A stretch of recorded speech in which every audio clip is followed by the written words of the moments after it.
Varija, Rishik, Shivan, Akshay, Adya, Praise Satvik.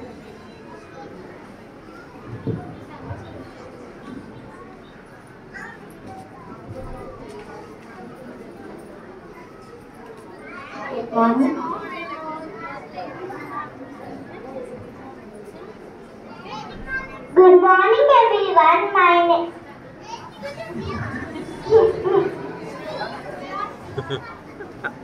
అందరికీ శుభోదయం. మేము 3వ తరగతి విద్యార్థులం. ఇప్పుడు మేము ఒక నాటకం ప్రదర్శించబోతున్నాం. ఒక ఊరిలో రామయ్య అనే ఒక రైతు గుమ్మడికాయలు పండిస్తుండేవాడు. ఆయన తోటలో పెద్ద పెద్ద గుమ్మడికాయలు పండేవి. అలా పండించే గుమ్మడికాయలు సంతాలు అమ్మి డబ్బులు కూడబెట్టుకున్నాడు. అలా కూడబెట్టుకున్న డబ్బులతో తన తోట విస్తరించుకుంటూ వెళ్ళాడు. అలా ఎంతో మంది పని వాళ్ళతో తన తోటలో గుమ్మడికాయలు పండించేవాడు. అలా ఒక్కసారి గుమ్మడికాయలు కాపుకు వచ్చాయి. తెల్లారితే సంతకు తీసుకొని వెళ్ళాల్సిన కాయలు. అయితే ఆ తోటలో పనిచేసే భీమయ్య అనే బీదుగాడికి ఆ గుమ్మడికాయలపై కన్ను పడింది.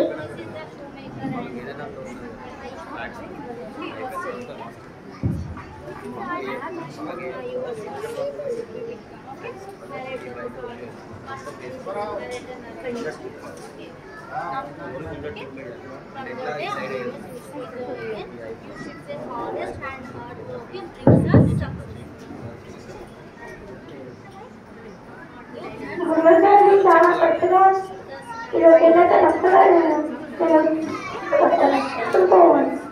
ఆ రోజు పనివారంతా తోట పనులు ముగించుకొని ఇంటికి వెళ్ళిపోయారు. ఆ రాత్రి భీమయ్య ఎవరు చూడని సమయంలో గుమ్మడికాయల తోట నుండి కొన్ని గుమ్మడికాయలు దొంగిలించి తన ఇంట్లో దాచాడు. మరునాడు ఉదయం తిరిగి అంత తోట పనికి వచ్చేసరికి కొన్ని గుమ్మడికాయలు కనిపించలేదు.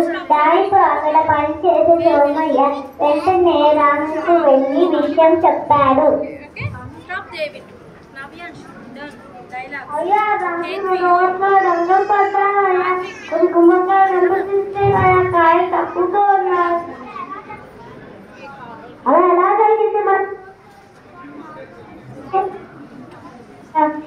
రామయ్య చెప్పిన మాటకి సోమయ్య తోటలో పనిచేసే వాళ్ళందరినీ ఒక చోట హాజరని చెప్తాడు.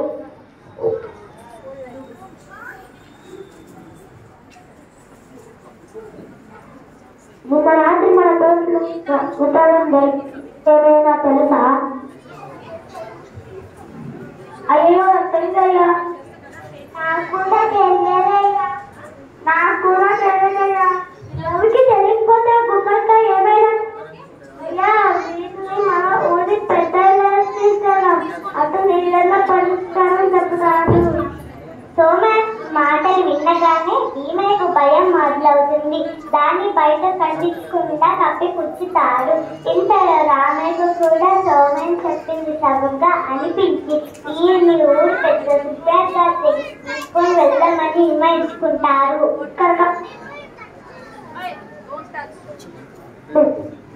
రామయ్య మిగిలిన మన ఊరి చివర సుబ్బయ్య దగ్గర తెలుసుకున్నాం. రామయ్య మిగిలిన వాళ్ళని తీసుకొని సుబ్బయ్య దగ్గరికి వెళ్ళాడు. అయ్యా ఏంటి ఇలా వచ్చావు? అయ్యా నిన్న రాత్రి నా తోటలో దొంగతనం జరిగింది. నిన్న ముగ్గురు దొంగతనం తెలీదు అంటున్నారయ్యా. మీరే పరిష్కారం చెప్పండి. ఇందులో ఎవరైనా గుమ్మడికాయని తీశారు? నీకు ఎవరయ్యా? నేను కూడా చూడలేదయ్యా.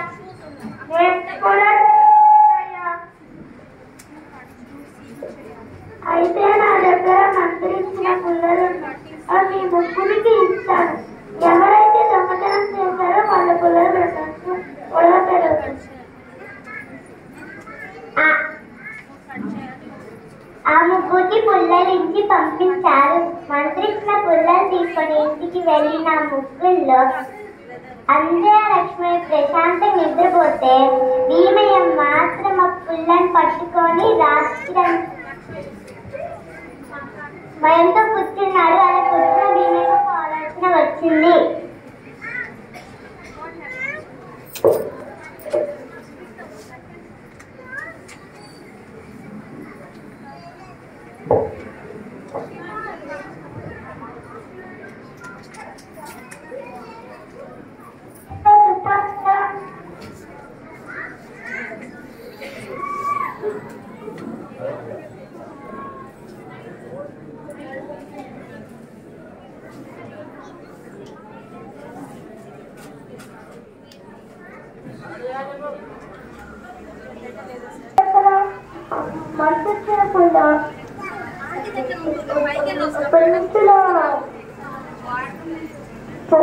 ఉన్నది అనుకొని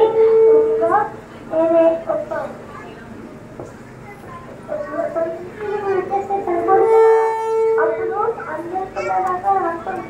కాబట్టి ఇది ఎవరికి నాకు అనుమానం ఉన్నారు. ఆలోచన వచ్చిందే సరిగ్గా భీమే రెండింటిలో ఆ పుల్లను విచ్చేసి అప్పు ప్రశాంత్ నిద్రపోయాడు. తెల్లారి మిగిలిన ఇద్దరు కూడా వారికి ఇచ్చిన పుల్లను తీసుకొని సుబ్బయ్య దగ్గరికి వెళ్ళారు.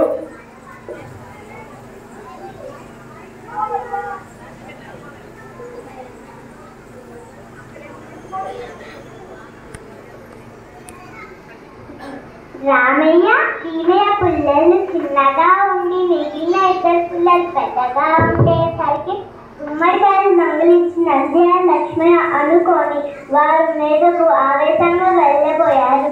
అది చూసి వెంటనే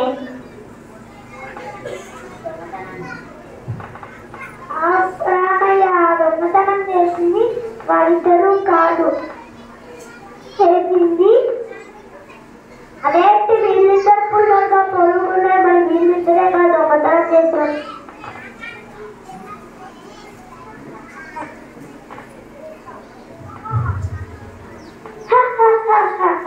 రామయ్య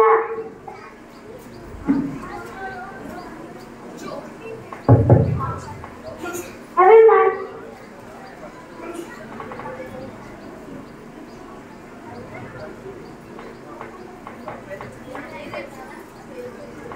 రామయ్య నిజానికి అవి మంత్రించిన పుల్లలు కావు, వాటికి ఏ శక్తులు లేవు, కేవలం దొంగెవరో తెలుసుకోవడానికే నేను అలా చెప్తాను.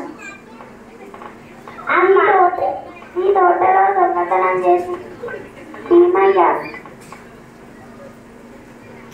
ఆ మాటలు విని భీమయ్య వంచిపోయాడు. తప్పేంటి అని రామయ్య కాళ్ళ మీద పడతాడు.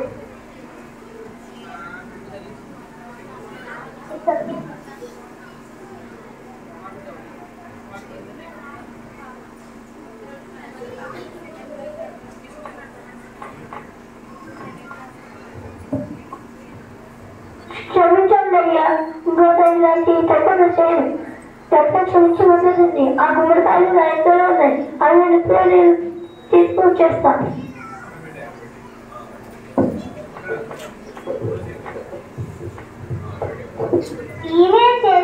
చేసిన తప్పు ఒప్పుకుంటంతో క్షమించి వదిలేశారు.